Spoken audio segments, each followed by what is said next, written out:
अच्छा, जो आपके क्वेश्चन होंगे आप पोस्ट करते जाइएगा चैट बॉक्स में, उनका भी जवाब देते जाएंगे। पिछली दफ़ा हमने जो सल्तनत ऑफ दिल्ली थी, सल्तनत ऑफ दिल्ली में हमने खिलजीज को पढ़ा और हमने ये देखा कि खिलजीज का जो टाइम ड्यूरेशन था, हालांकि वो बड़ा शॉर्ट था, दे रूल्ड फॉर जस्ट 30 ईयर्स, लेकिन बड़ा फरोशियसली रूल किया। और ख़ास तौर पे जो अलाउद्दीन खिलजी का जो दौर है वो बड़ा शैटरिंग किस्म का दौर था। अलाउद्दीन खिलजी एक सेकुलर सुल्तान था और अलाउद्दीन खिलजी ने बड़ी स्वीपिंग किस्म की रिफॉर्म्स इंट्रोड्यूस किए।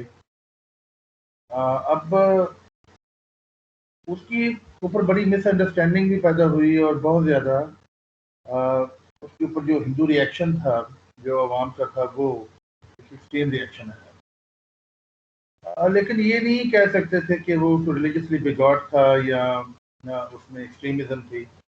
जितने भी एक्शंस थे सुल्तान अलाउद्दीन खिलजी के, वो उसके पॉलिटिकल परपेचुइटी के लिए और अपने आप को पॉलिटिकली एजेंडाइज करने के लिए थे। तो अपने एम्पायर को एक्सपैंड करना चाहता था, इस वजह से उसने अच्छी अपॉइंटमेंट्स किए, अपनी आर्मी को रीऑर्गेनाइज किया, ब्रांडिंग का सिलसिला स्टार्ट किया और ब्रांडिंग के साथ उसने ब्रांडिंग ऑफ हॉर्सेस किया, हुलिया सिस्टम इंट्रोड्यूस किया। लेकिन 1316 में जो उसकी डेथ हुई सुल्तान अलाउद्दीन खिलजी की, तो उसके बाद जो सक्सेसर्स थे वो बहुत वीक हुए।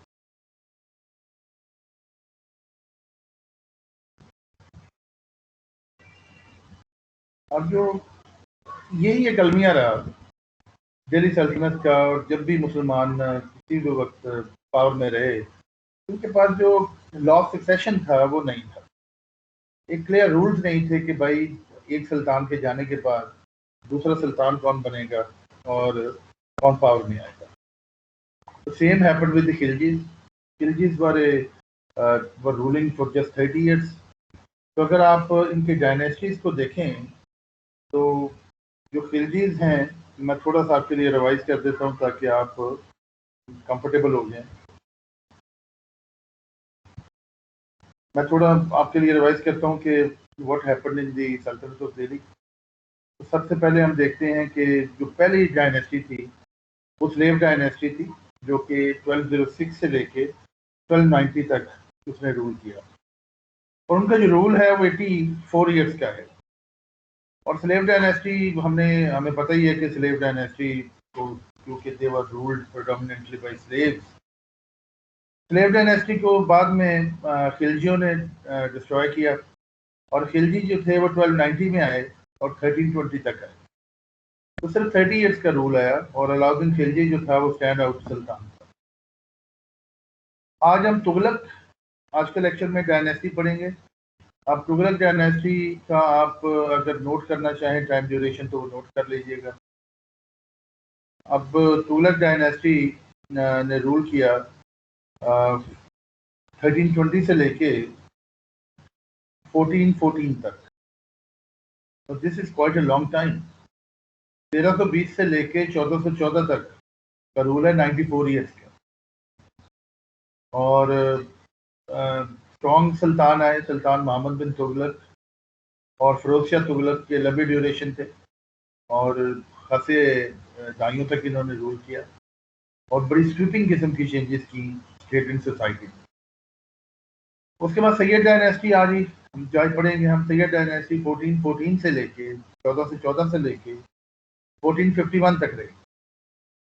तो ये 37 ईयर्स का रूल है और बड़ा इनसिग्निफिकेंट सुल्तान थे जो सैयद सुल्तान थे, क्योंकि इनमें इन्होंने कोई ऐसा नोटेबल काम नहीं किया। तो बहुत ज़्यादा कोशिश के बावजूद भी ना तो ये कोई बहुत बड़े वॉरियर थे, ना ही इन्होंने एक एक्सपेंशन की। तो इनके जो बुनियादी तौर पे जो रूल है उनको बहुत ज़्यादा नोटेबल नहीं है, but being the students of history हमें इन चीज़ों के बारे में भी पढ़ना है। और लास्ट जो सल्तनत ऑफ दिल्ली का डायनेस्टी थी वो लोधी डायनेस्टी। अब लोधी डायनेस्टी 1451 से लेके 1526 तक। अब 1526 का वो टाइम है जब first battle of Panipat fight की गई। It was fought between Babar and Ibrahim Lodi, और ये greatest battle of India, one of the greatest battles of India के तौर पे जानी जाती है। अब ये जो चारों डायनेस्टी थी, slave dynasty, Khilji dynasty, Tughlaq dynasty और सैयद डायनेस्टी जो थी, इन सारों के जो रूट्स हैं वो टर्किश हैं। सिर्फ और सिर्फ लोधी जो थे वो अफगानिस्तान से आए थे और वो अफगानी थे बुनियादी तौर पर। तो दिस इज क्वाइट इंटरेस्टिंग। जो लोधी थे वो 75 ईयर्स तक उनका रूल रहा। तो आई होप जो शॉर्टेस्ट डायनेस्टी सल्तनत ऑफ दिल्ली की रही वो खिलजी डायनेस्टी रही, और जो लॉन्गेस्ट डायनेस्टी रही वो तुगलक डायनेस्टी रही, जो कि 94 ईयर्स तक इनका रूल रहा। अब हम देखते हैं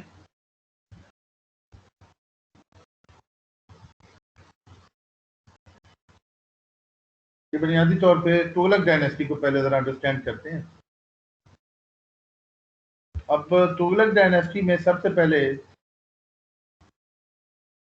तो हम ये देखते हैं कि जो तुगलक डायनेस्टी का फाउंडर था यहाँ पर वो कौन था।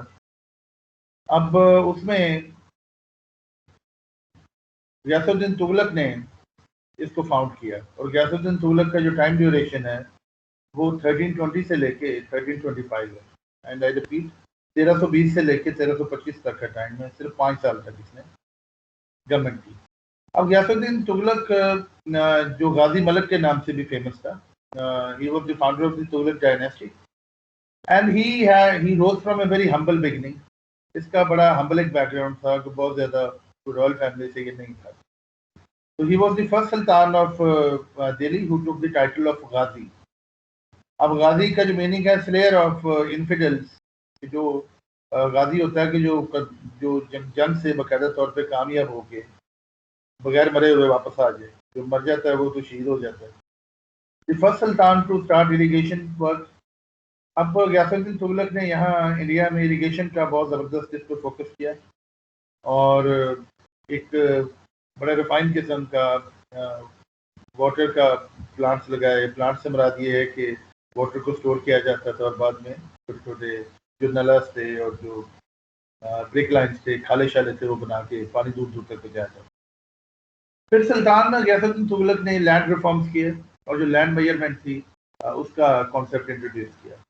और बताई सिस्टम जो था, जो कि शेयरिंग ऑफ क्रॉप के ऊपर, जो बताई सिस्टम आजकल भी बहुत सारे इलाकों में है कि आप किसी को ज़मीन ठेके पे देते हैं और उसके बाद आप उसे कहते हैं कि हमें काइंड में जो भी फसल आएगी हम वो शेयर करें।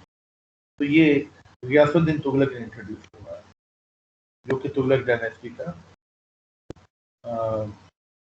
फाउंडर था। उसके बाद सुल्तान ने एफिशिएंट पोस्टल सर्विस भी इंट्रोड्यूस करवाई, और अपने जो अथॉरिटी थी उसे सॉलिडिफाई किया।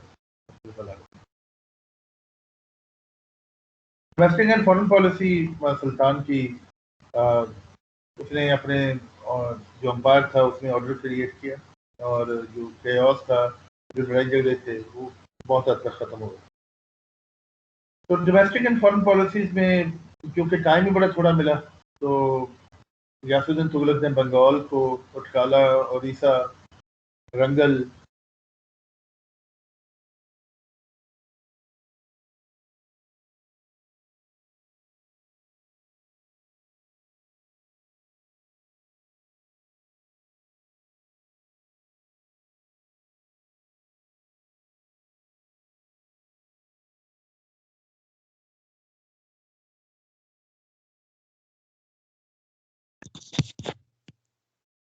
सर आपका आवाज सर नहीं आ रहा सर।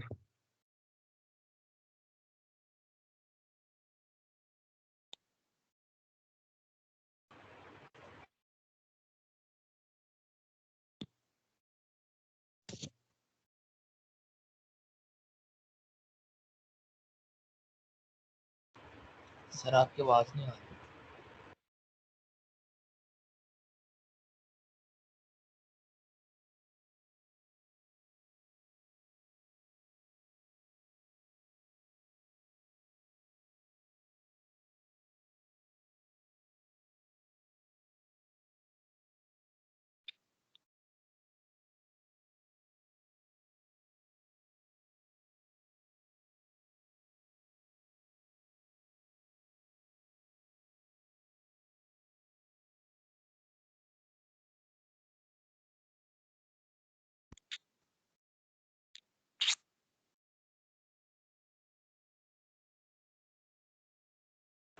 डिस्कनेक्ट हो गया सर का।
हेलो हेलो जी सर।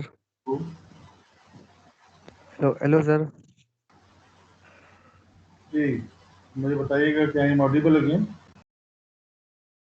ये सर आपकी आवाज़ आ रही है सर।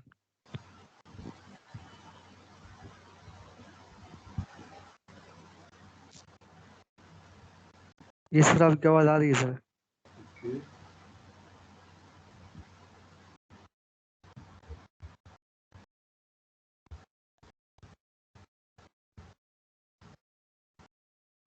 अभी आ रही है आवाज़? वो असल में थोड़ा डिस्कनेक्ट हो गया था नेट का, थोड़ा इशू आया था। तो नाउ दिस इज क्लियर।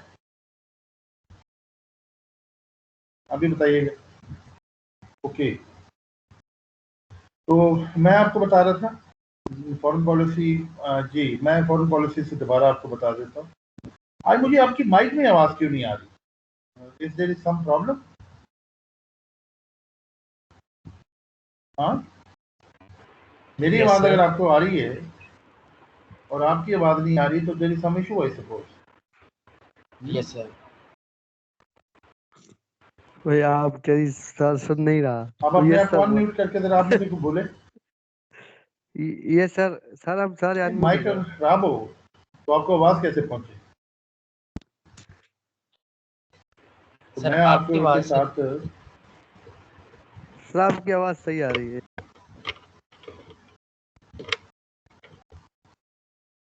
देखे ना, मैं आपके साथ मुखातब हूँ। अभी आप बोलिए। हेलो, यस सर, आपकी आवाज नहीं आ रही। माइक तो खराब नहीं है? सर हमें तो आपकी आवाज़ आ रही, लेकिन कभी कभी बीच में मेरी आवाज़ आपकी अगर आवाज़ आपको क्लियर आ रही है बिल्कुल, हमारी आवाज़ तो आपको नहीं इसका जाती। मतलब मैं तो हेडफोन से बोल रहा हूँ। चले, आप यहाँ, आपका माइक खराब है सर। माइक तो खराब नहीं होगा ना, क्योंकि मेरी आवाज़ तो आपको क्लियर आ रही है। लेकिन नहीं, इस बार इसको हम देखते हैं। आप यहाँ पर क्वेश्चन पोस्ट करते जाइए। चलो, दैट्स गुड। तो मैं आपको मुखातब था, थोड़ा डिसरप्शन हो गई हमारे टेक्निकलिटी की वजह से। That's good. हम पढ़े थे गियासुद्दीन तुगलक को हमने पढ़ा। तो गियासुद्दीन तुगलक के बाद हम देखते हैं कि उसे सक्सीड किया उसके बेटे ने, मोहम्मद बिन तुगलक। हम मोहम्मद बिन तुगलक का जो टाइम ड्यूरेशन है वो एक लंबे टाइम तक ये रूल में आया। ये 1325 से लेके इसका रूल रहा जी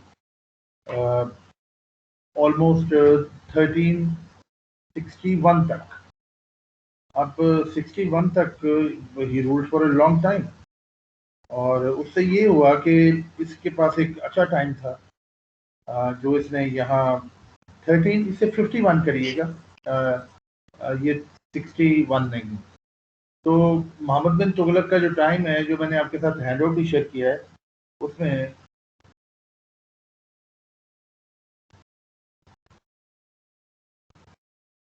आपकी आवाज़ मुझे नहीं आ रही, लेकिन मेरी आवाज़ आपको तो आ रही है। चलें, बहरहाल एनीवेज इसको देखते हैं। मेरी आवाज़ आपको आना ज़्यादा ज़रूरी है, बाकी अब चैट में क्वेश्चन करते जाइएगा। तो मोहम्मद बिन तुगलक का जो टाइम ड्यूरेशन है वो 1325 से लेके 1351 का है। ये जो मैंने हैंड आउट आपके साथ शेयर किया वो भी, उसमें ये डेट करेक्ट कर लीजिएगा। अब उलुग खान इसका नाम था। और मोहम्मद बिन तुगलक के तौर पे अपने आप को इसने ये एम्पायर में आया। अब मोहम्मद बिन तुगलक के जो रूल है उसे दो डिस्टिंक्ट फेजेस में आप डिवाइड कर सकते हैं। एक 1325 से लेके 1335 का टाइम है, जो कि 10 साल का टाइम है, और जो दूसरा फेज है वो 1335 से लेके 1351 का टाइम है। तो कुछ 16 साल का दूसरा टाइम है और कोई आप समझ लीजिए कि 10 साल का पहला टाइम।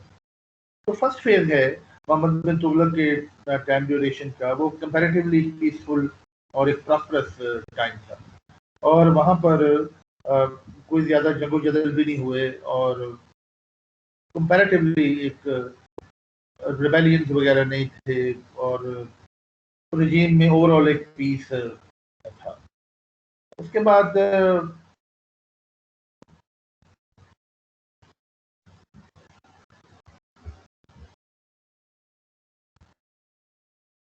जी सर, लास्ट लाइन में करेक्ट टाइम पीरियड लिखा हुआ है जी, इस यहाँ लिखा हुआ है, आप बिल्कुल मेरे साथ हैं, तो वहाँ पर टाइम ठीक कर दिया है।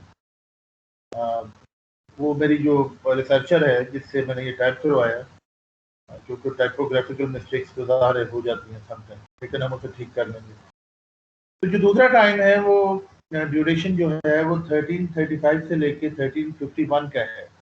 That was a tumultuous time, एक हाईली डिस्टर्ब किस्म का टाइम था, और सुल्तान Mohammad bin Tughlaq had to face certain difficulties.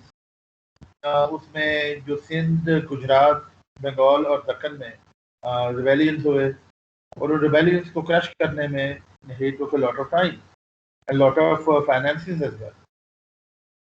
Doctor Ishwari Prasad की बड़ी एक ज़बरदस्त बुक है the Muslim rule in India के नाम से मार्केट में अवेलेबल है, येलो बाइंडिंग में है। That is a wonderful book.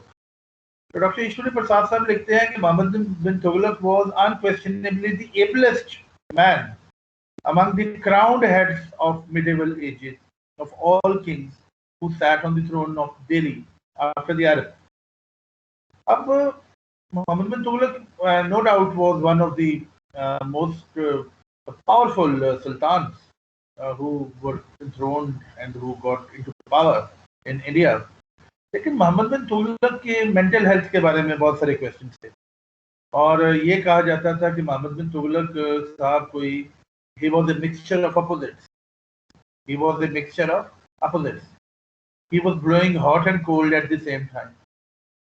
One moment he was very benign and very beneficent, and he was very polite, and the next moment he was ferocious, he was cruel like anything, and he could order the massacres and executions. So, and he was उसके जो temperament था वो बहुत ज़्यादा strong नहीं था, वो haste of the moments में चीज़ों को ऑर्डर कर देता था।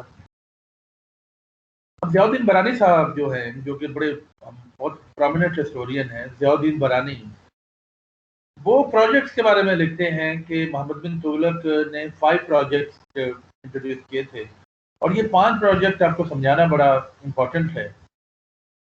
पहला जो प्रोजेक्ट था, उन्होंने जो कैपिटल था वो दिल्ली से दियोगीर जो कि दक्कन में था, वहाँ पर ट्रांसफ़र करने का ऑर्डर दे दिया। अब दियोगीर बुनियादी तौर पर it was in the south of India, और साउथ में वो क्यों जाना चाहता था, क्योंकि वो चाह रहा था कि जो इन्वेडर्स हैं जो कि नॉर्थ वेस्ट फ्रंटियर से आते हैं, तो दिल्ली उनके करीब पड़ता है, and they are easily able to capture Delhi and attack Delhi, and he wanted to move the capital to far away place where he would be feeling secure.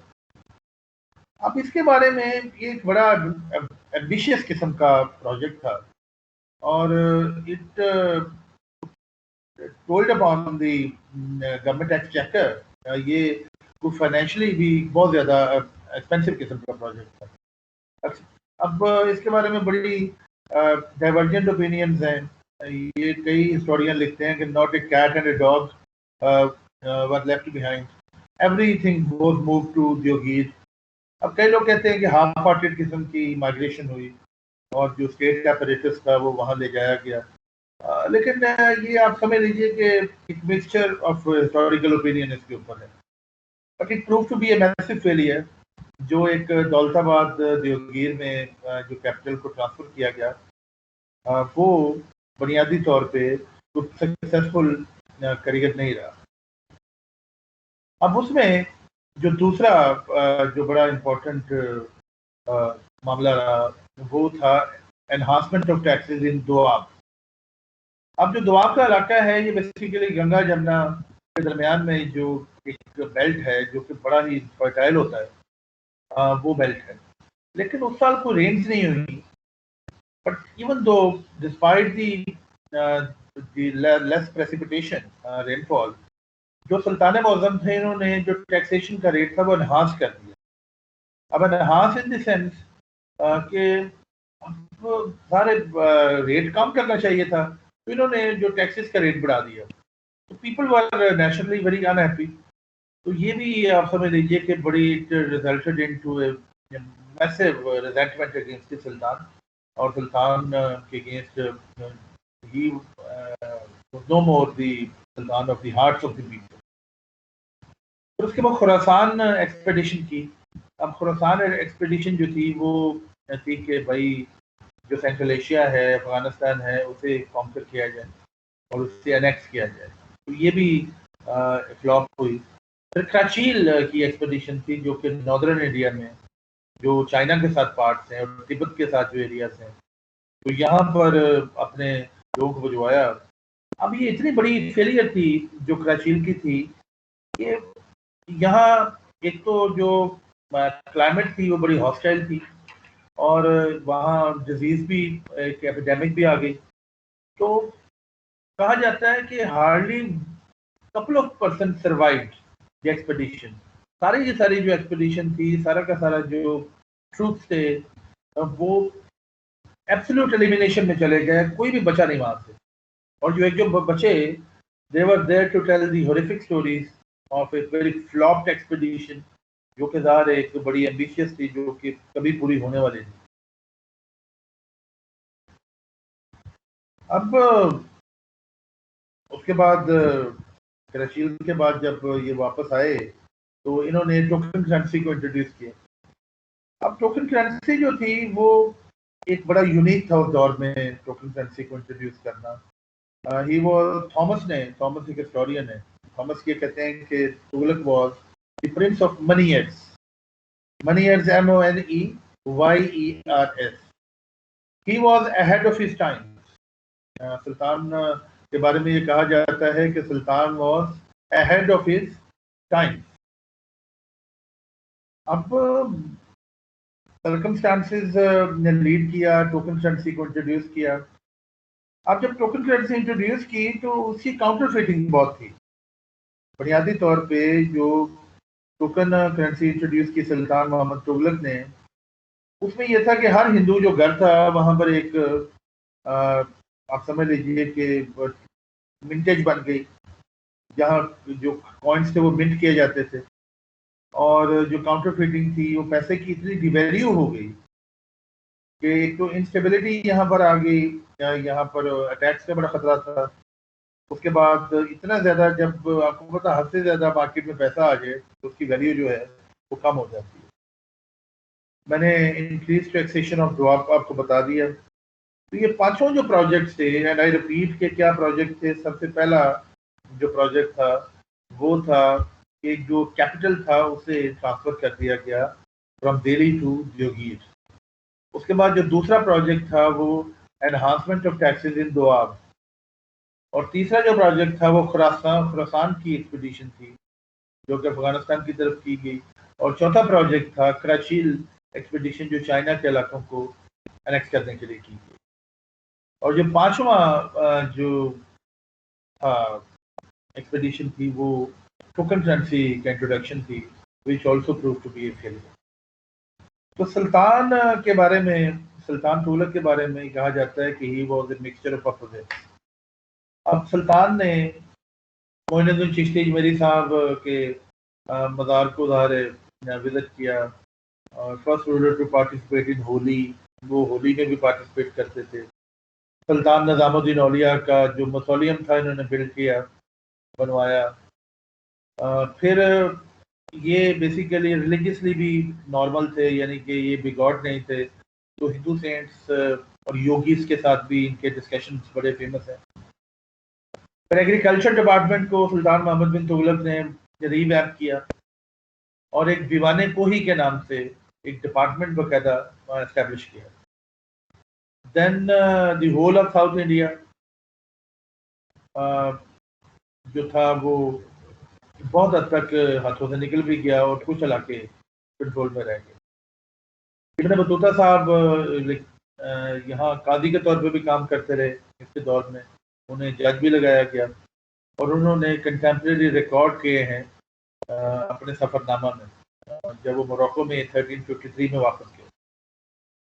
अब यहाँ पर इंडिपेंडेंट किंगडम्स भी हो गई और जो सुल्तान का जो एक्सपेरिमेंट था, जो कि आपको जो मैंने हैंड आउट किए हैं बड़ी डिटेल में, उसमें उसके जो पॉलिसीज हैं वो लिखी हुई।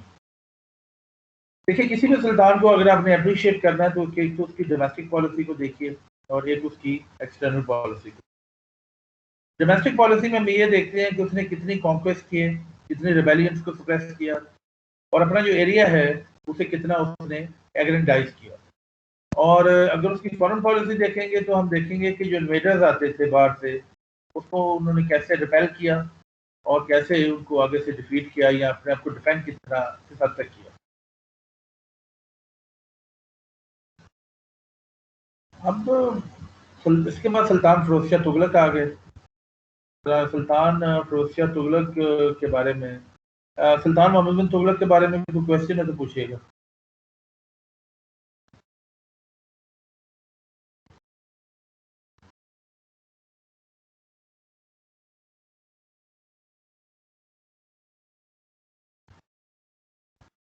तो क्वेश्चन है?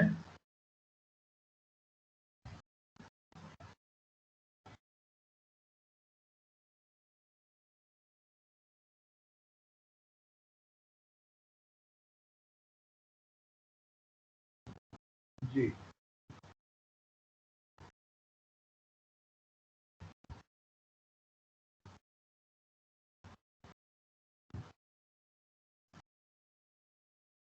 तो खुद ही पूछते ही है, ये तो कोई मजे की बात नहीं है।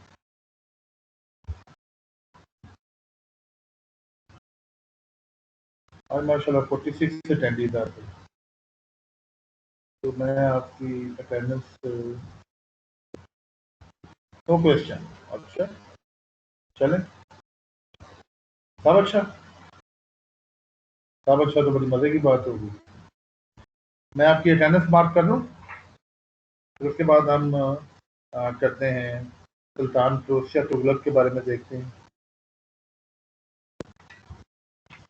फिरोज शाह तुगलक साहब बड़े फेमस सुल्तान रहे और उनका भी एक लंबा ड्यूरेशन था।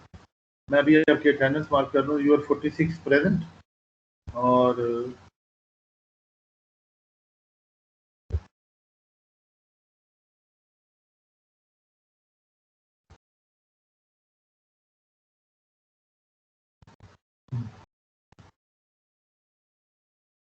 मैं एक मिनट तरह ये सेंड कर दूँ बशर को, फिर मैं आपसे मुखातब होता हूँ, आप जरा मेरे साथ रहें।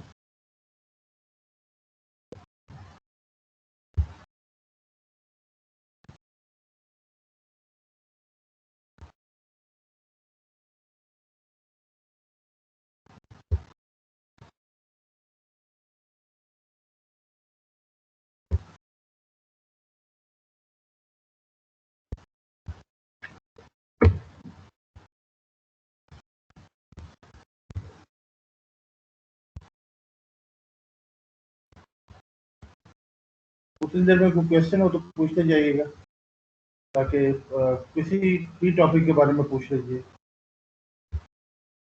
यहाँ आप लिखते जाइए, मैं ज़रा मुबशर को अटेंडेंस सेंड कर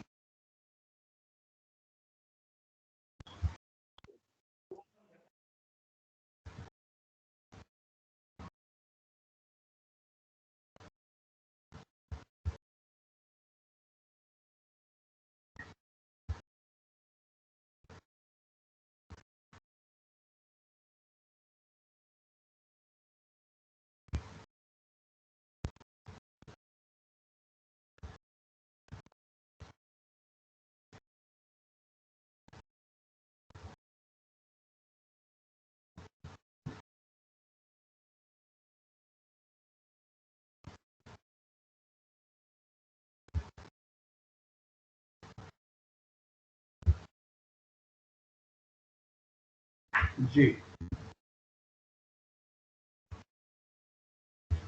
ओके।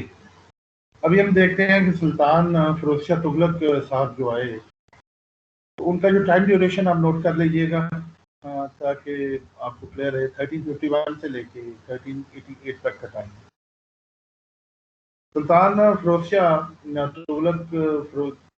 तुगलक का जो एक बड़ा खासा इसमें हैवी किस्म के स्वेपिंग किस्म के चेंजेस किए गए सोसाइटी में, और एक प्रोसेस ऑफ इस्लामाइजेशन भी ट्रिगर किया गया, क्योंकि ये सुल्तान जो थे थोड़े मजहबी तबीयत के थे, और फिरोज शाह साहब जो थे he was the son of the younger brother of Ghiyasuddin Tughlaq. और गयासुद्दीन तुगलक आपको मैंने बताया है कि वो जो founder of the Tughlaq dynasty. अब उसके बाद इन्होंने कहा जी के 4 किस्म के टैक्सेस लगाए जाएंगे, खराज है, ज़कात है, जिजिया है और खुम्स है। अब जो खुम्स है वो वॉर स्पॉइल्स होते हैं, वॉर बूटी होती है। जिजिया नॉन मुस्लिम के ऊपर टैक्स इम्पोज किया जाता है।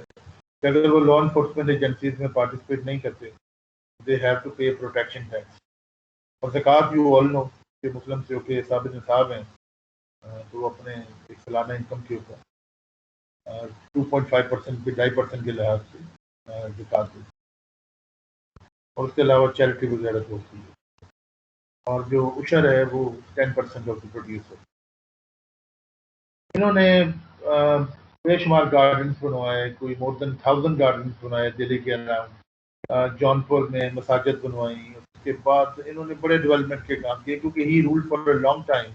इनका जो टाइम था वो ऑलमोस्ट कोई 37 ईयर्स था। 37 years is a long time. तो बड़ा एक लंबे अरसे तक ये वहाँ पर रहे, और उसके बाद इन्होंने फतूहाते फिरोज शाही के नाम से किताब भी लिखी। बरानी इनका ऑफिशियल हिस्टोरियन था, ज़ियाउद्दीन बरानी, और उसने तारीख़े फिरोज शाही लिखी। अब तारीख़े फिरोज शाही जो थी बुनियादी तौर पे, और फतावा जहांदरी 2 किताबें लिखी ज़ियाउद्दीन बरानी ने।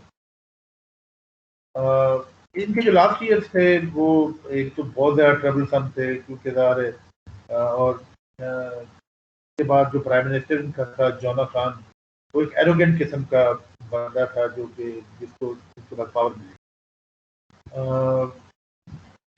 And he suffered from mental infirmity during the end of his life. थोड़ा सा मेंटली इंस्टेबल भी हो गया। बुल्सली हेग बड़े फेमस हिस्टोरियन है, उनकी ओपिनियन है the reign of Firoz Shah Tughlaq closes the most brilliant epic of Muslim rule in India before the reign of Akbar. तो बोलते ये कहते हैं कि जो रेन ऑफ फिरोज शाह है वो it was a glorious era, और ये बड़ा इंपॉर्टेंट रेन था। अकबर इसके बाद आया, तो अकबर का दौर इसके बाद रेमिनिसेंट था, फिरोज शाह तुगलक के दौर का। It's a good compliment. Agriculture reforms किए, he was fond of agriculture, welfare state को फाउंड किया, डैम्स बनवाए छोटे छोटे, पब्लिक बाथरूम्स बनवाए, सराइज बनवाई।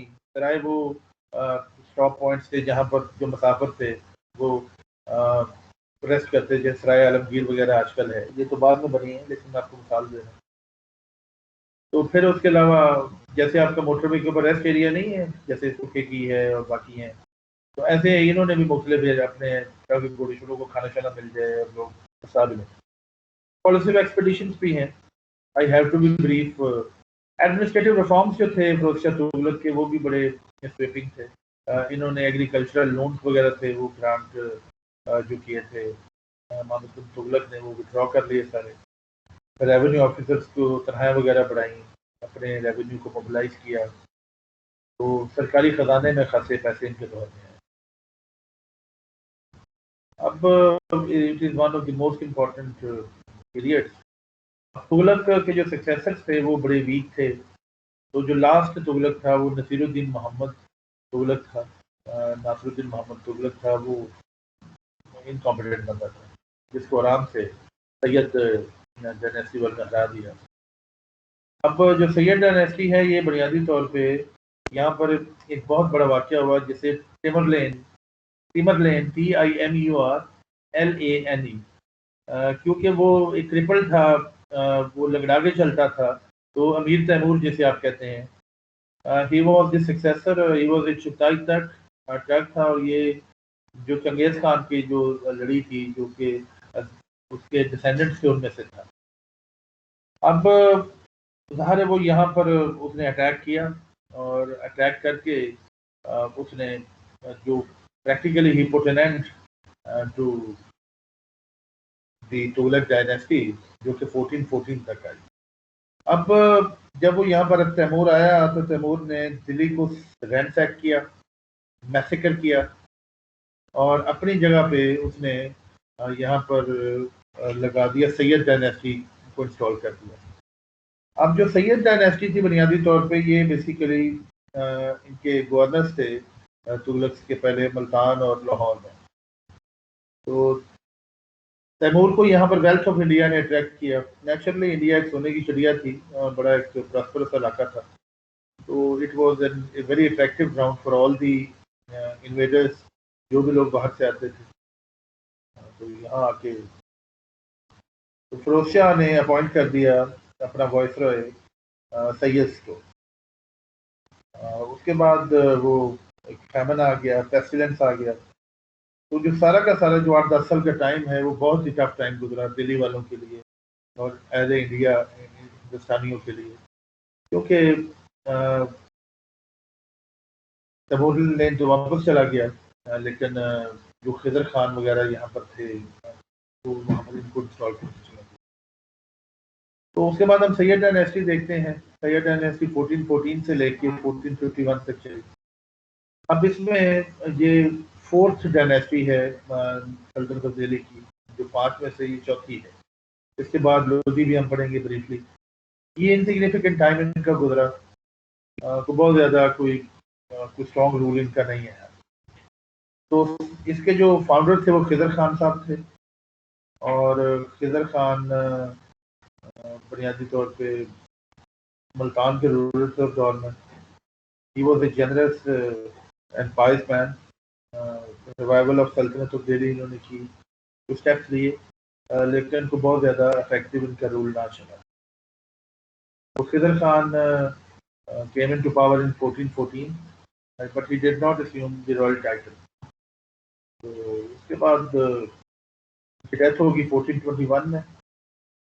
तो वो कहते हैं कि पीपल तरीके फरिश्ता, जो बहुत एक फरिश्ता बंदे का नाम है, उसकी 2 वॉल्यूम्स हैं, उसकी आप पढ़ने से तलक रखती हैं अगर आप पढ़ना चाहें तो। तारीख फरिश्ता के नाम से मार्केट में अवेलेबल है उर्दू में। वो कहते हैं कि on the occasion of the death of Khidr Khan, who was the founder of the Sultanate, the Sayyid dynasty, the people were happy and contented under his rule. For this reason, the old and young, the slave and free, lamented his death by wearing black garments. अब काले कपड़े पहन के लोगों ने शोक मनाया, क्योंकि लोग बड़े खुश थे इसके दौर में। इसके जो सक्सेसर्स थे वो दे वर क्वाइट इनकॉम्पिटेंट, और ये बड़े वैसे भी थोड़े अरसे के लिए रहे, 1414 से लेके 1451 तक। तो मुबारक शाह ने इनको सक्सीड किया। अब मुबारक शाह इनका नेफ्यू था, वो आया उसके बाद बड़े वीक इनके, और जो आखिरी सुल्तान था अलाउद्दीन आलम शाह, जो कि 1445 में आया और 1451 तक रहा, वो बदाउन में भाग के चला गया जब उसे ये पता लगा कि बहलोल लोधी, जो कि लोधी डायनेस्टी का सरबरा है, वो अटैक करने आ रहा है। तो वो यहाँ इंडिया से वो भाग के बदाउन में चला गया दिल्ली को छोड़ के। तो आप समझ लीजिए कि लोधी डायनेस्टी वह डायनेस्टी थी कि they came into power without fighting anybody. तो वो बगैर जंग किए हुए ही उनको इक़्तिदार मिल गया। ये it is hard to believe अगर आप उस दौर के लिहाज से देखें, but this is how it was. अब लोधी बेसिकली जो डायनेस्टी थी, आप उसका देखें, जो फाउंडर था बहलोल लोधी था। अब बहलोल लोधी का जो टाइम है, जो ओवरऑल टाइम है लोधी डायनेस्टी का, देवर अफगानी बाई ओरिजिन, और 1451 से लेके 1526 का इनका टाइम है। तो खासा अच्छा अरसा इन्होंने भी गुजारा, ऑलमोस्ट 74 ईयर्स, 74 ईयर्स। तो बहलोल लोधी साहब 1451 में आए और 1488 तक रहे। उन्होंने जौनपुर को कॉन्कर किया। बहलोल लोधी के बाद सिकंदर लोधी आ गया 1489 से लेके 1517 तक, और उन्होंने सब्जुगेशन की जौनपुर की, बिहार को कॉन्कर किया। और सिकंदर लोधी बुनियादी तौर पे बड़ा बहादुर बंदा था। He was one of the greatest Kings of Lodhi dynasty. Sikandar Lodhi के बाद इब्राहिम लोधी आया। Ibrahim Lodhi was a very very brave ruler, बहुत बहादुर बंदा था। ये 1517 में आया, 1517 में, और ये रहा जी आप, ये बाबर के इन्वेजन तक रहा, जब बाबर ने फर्स्ट बैटल ऑफ पानीपत में इसको हराया।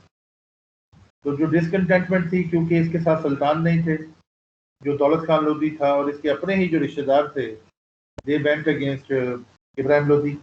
तो इब्राहिम लोधी के बाद सिकंदर लोधी साहब के खिलाफ कॉन्स्पिरेसीज हुई, और बाबर को जो इसके जो गवर्नर्स थे, जो डिसग्रंटल्ड थे, जो इसके अगेंस्ट थे, उन्होंने सपोर्ट किया। तो Babar won the famous war, जिसको बैटल ऑफ पानीपत कहते हैं, फर्स्ट बैटल ऑफ पानीपत, जो कि 1526 में पानीपत के मैदान में जंग ये लड़ी थी। तो आज के लेक्चर में कुछ यही बातें हैं जो आपसे करनी थी, और हमने बुनियादी तौर पे आज सल्तनत ऑफ दिल्ली को इंक्लूड किया है। कल जब हम मिलेंगे इंशाल्लाह, तो हम पढ़ेंगे कि दिल्ली सल्तनत की एडमिनिस्ट्रेशन कैसे हुई। सारे ये कोई 1206 से लेके 1526 का जो टाइम है, तो 350 साल का, उसमें सल्तनत ऑफ दिल्ली में एडमिनिस्ट्रेशन कैसी थी, उसके बाद स्टेट एंड सोसाइटी कैसी थी। फिर हम ये भी देखेंगे कि डिक्लाइन एंड फॉल के कॉजेस क्या थे सल्तनत ऑफ दिल्ली के। तो I hope this would help, आपको इससे कुछ आप सीखेंगे। तो अभी तक हमने देखा कि India during the sultanate of Delhi 1206 से लेके 1526 का जो टाइम है, it was ruled by 5 dynasties. Firstly the slave dynasty, second dynasty was called Khilji dynasty, then we had Tughlaq dynasty, Sayyid dynasty was the fourth dynasty, and the last dynasty was Lodi dynasty. Lodi dynasty 1526 में खत्म हुई, और उसके बाद Mughal empire start हुआ, और बाबर, जहीरुद्दीन मोहम्मद बाबर साहब यहाँ आ गए। तो वो एक नया एरा का स्टार्ट है, उसको भी हम डिटेल से पढ़ेंगे, और हिस्ट्री अनफोल्ड होती जा रही है। Now we have started to come close to the modern times. तो हम मिडिवल इंडिया से निकल के हम मॉडर्न इंडिया की तरफ आ रहे हैं। तो कल इंशाल्लाह हम पढ़ेंगे सल्तनत ऑफ दिल्ली के बारे में, फिर life and times during the sultanate of Delhi, state and society, administration, decline and fall. कल ये टॉपिक हमारा होगा। अभी इसके बारे में कोई क्वेश्चन हो तो पूछिएगा।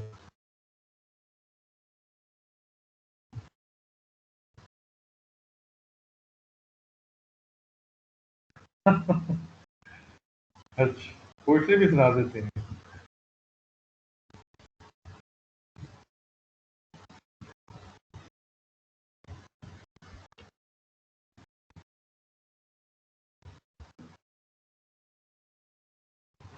अच्छा, ये सारा लेक्चर मैंने रिकॉर्ड कर दिया, तो ये आपको